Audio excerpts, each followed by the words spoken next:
Suzette Horspool is a water conservation professional who's been working for WaterWise since 2007 and WaterWise Consulting in Glendora. And in addition to marketing, Ms. Horspool manages many of WaterWise's programs, some of which include auditing and reporting of water use for homeowners and businesses, distributing free water savings devices, and presenting at workshops just like this one.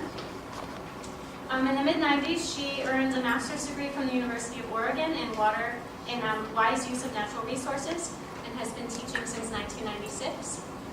We also have Russell Ackerman, who is a water resource specialist for the city of Santa Monica. His focus is outdoor water efficiency, and he's a graduate of UC Berkeley's College of Natural Resources. He's also a former urban market gardener, an ecological landscape consultant, and California native plant nurseryman. And he spent the last 14 years creating sustainable landscapes in urban environments. So both of our speakers today are going to be discussing practical ways in which individuals can engage in water conservation.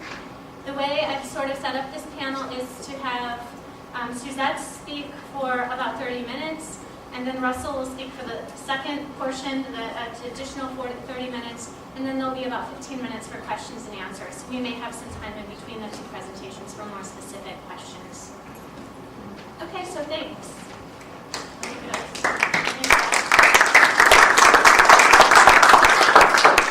Greetings, everybody. Thank you. I'm glad to see so many people in water conservation. Oops. I brought the wrong thing. Okay, we're going to be talking about practical use of water in the house and outside the house, and other things related to that, because primarily we want to look at what we ourselves can do to contribute to combating the drought that we're in. So what we're going to cover, I'm going to cover the hydrologic cycle to show you how the water system works naturally without human intervention. We're going to talk about breaks in the cycle that have contributed to us not having supplies of water here in Southern California anymore, and solutions, and one of which is to conserve water in our own personal use. And then I'm going to turn it over to Russell, and he's going to talk about how to conserve water on the outside in the landscaping and other things related to that, opening up the surface of the water so that we can have our aquifer replenished again, and then we're going to have a 15-minute question and answer session.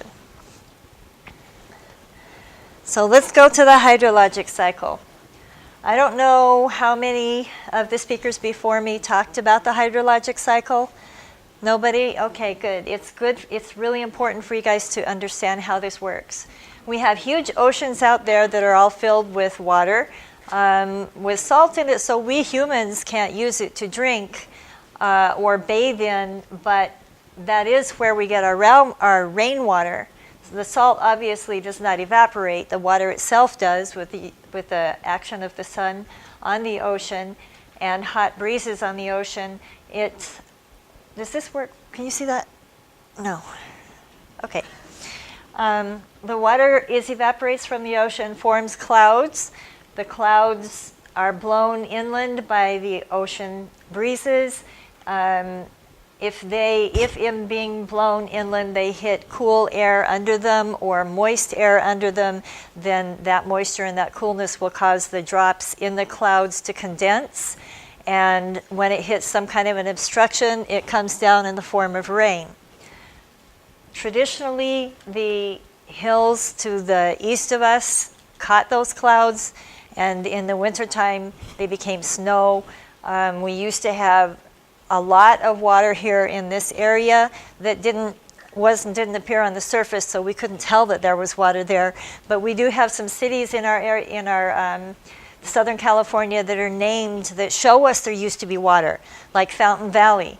Whenever drills were placed in Fountain Valley, they would fountain up, and that's where they got the name. Artesia used to have artesian wells all over there. The Sierra Nevada in English means mountain range of snow. So we know that there used to be water here.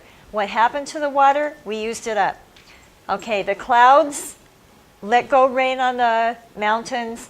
the rain comes down, some of it sinks in, most of it comes down through ravines and arroyos and into shallow areas that become lakes, and then it sinks down into the ground. And all over LA and all over San Fernando and this whole area in here, we have really absorbent soils. Those soils used to suck up that water, and we had a natural catch basin underneath the soil. So the whole of this area used to be a giant cistern, and still could be, except for a reason that we'll cover later on. The groundwater actually has a kind of natural exchange with surface water. When the surface water dries up, the extra water that's in the ground flows over to that dried up area and fills it in again. And this is why rivers can be year-round, flow year-round, even without any other rain. Because the rain comes down, it soaks up, it fills in the aquifer, it fills in the surface water, and when the surface water dribbles out and no rain replaces it, the aquifer, the groundwater, filters out and replaces it. But when we're using up groundwater and surface water, that action doesn't happen anymore. Okay? In our area, the soils are so absorbent that when we use up the groundwater, they get all dry like a sponge, and they start sucking water from the ocean. And that's why we're having problems with saline encroachment by the coast, because the soil doesn't have groundwater anymore to keep the ocean water at bay. Okay?